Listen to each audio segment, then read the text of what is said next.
दोस्तों CTET answer की के बाद जैसा कि आंसर की चैलेंज की जो डेट दी गई थी वो 27 जुलाई 2024 तक दी गई थी, जो कि अब समाप्त हो चुकी है। ऐसे में बहुत से अभ्यर्थियों के कमेंट आ रहे हैं कि पेपर फर्स्ट और पेपर सेकंड को लेकर के, मैम पेपर फर्स्ट में कितने क्वेश्चन पर चैलेंज हुए हैं, पेपर सेकंड में कितने क्वेश्चन पर चैलेंज हुए हैं।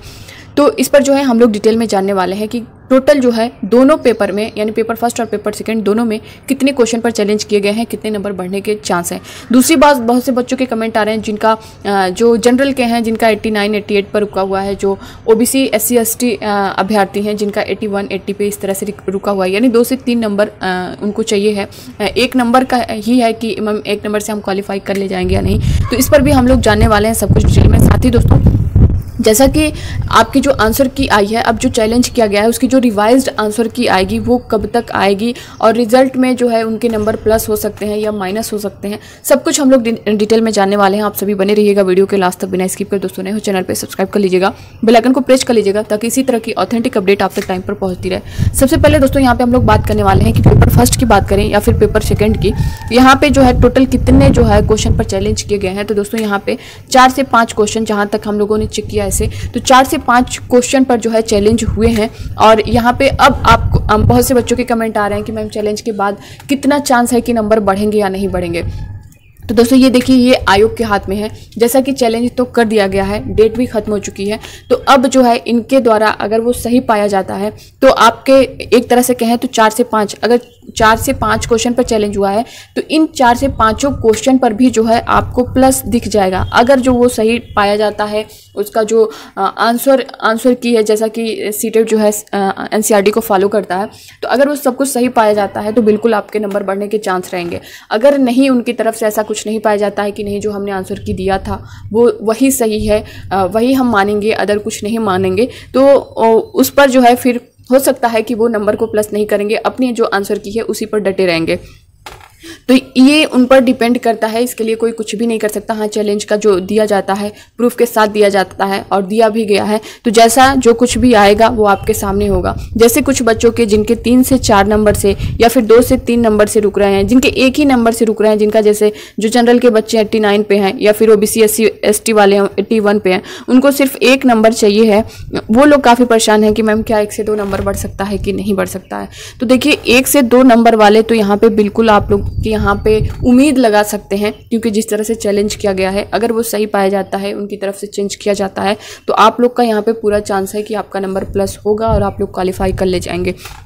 दूसरी बात, जिनके ज़्यादा नंबर्स कम है, जिनके 4 से 5 नीचे हैं, ये तो बहुत कम होता है कि जिस पर सभी, अगर हम जितने पे चैलेंज कर रहे हैं तो उतना जो है उनकी तरफ से सही माना जाए और उस पर जो है उनकी तरफ से फिर से वो कॉमन नंबर सभी बच्चों को दिया जाए।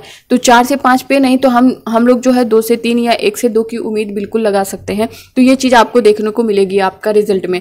अब बहुत से बच्चों के ये भी कमेंट आ सकते हैं कि मैम हमारा जो है इतना है प्लस नहीं हुआ। तो देखिए बहुत से जो जेड को लेकर के मैंने बताया था कि इसको मीन्स इसका मतलब है कि आल सभी को यहाँ पे जिन पर जो है जिन सेट पर जेड लिखा हुआ था उन सभी को जो है कॉमन नंबर मिलने वाला है।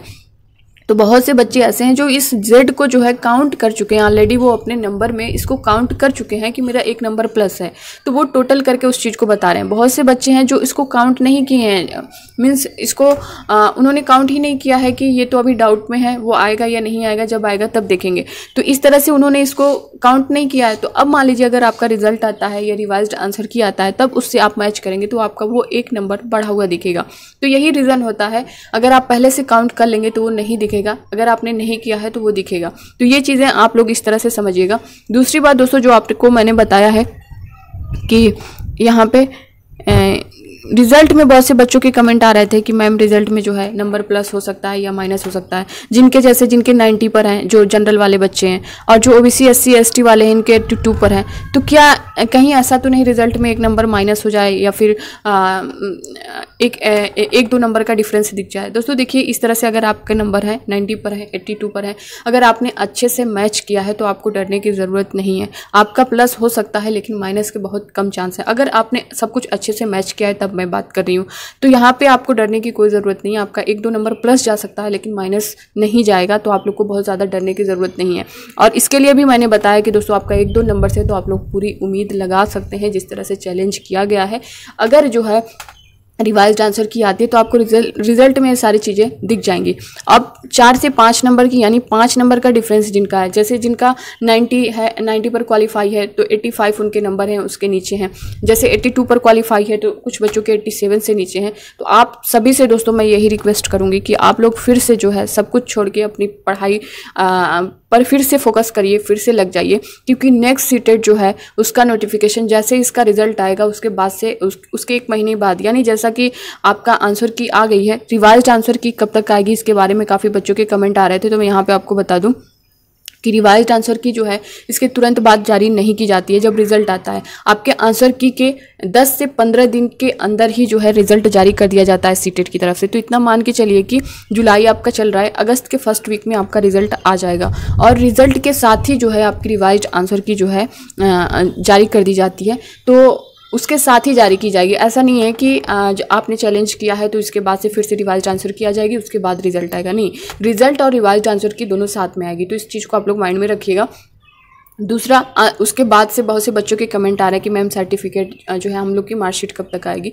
तो मार्कशीट दोस्तों आपकी जो है वो आपका मान लीजिए रिजल्ट आ जाता है, उसके 1 महीने के अंदर ही आपका डिजी लॉकर पर जो है आपको वहाँ पे अपनी आईडी बनानी होगी। वो किस तरह से क्या करना है वो मैं सब कुछ डिटेल में बता दूंगी कि उस पर किस तरह से वो ऑनलाइन आपके डिजी लॉकर में आपकी आई डी पर आ जाएगी। आपका आधार नंबर जो है उसमें ऐड करना होता है, आपका मोबाइल नंबर जिस मोबाइल नंबर से आपने फॉर्म फिलअप किया होगा वो उसमें ऐड करना होता है।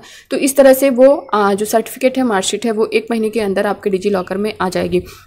तो वहाँ से आप लोग निकाल सकते हैं। दूसरी बात, अगर सामने आपके पास कोई इस तरह की कोई वैकेंसी सामने दिख रही तो आपको फॉर्म फिल करना चाहिए, नहीं करना चाहिए।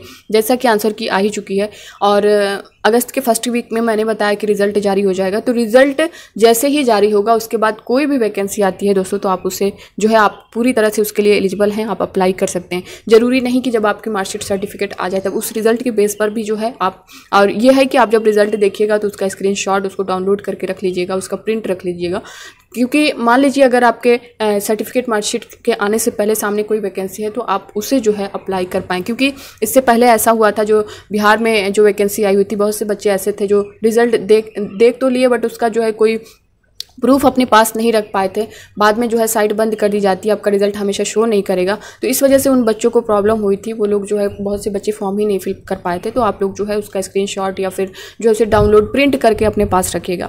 तो ये थी इससे रिलेटेड पूरी जानकारी दोस्तों। बाकी जो है आपका नेक्स्ट सीटेट कब होगा और नोटिफिकेशन उसका कब आ सकता है इसके बारे में मैं पूरा डिटेल बताऊंगी। एग्ज़ाम कब होगा तो इसके बाद वाली वीडियो आप लोग ज़रूर पूरी देखिएगा।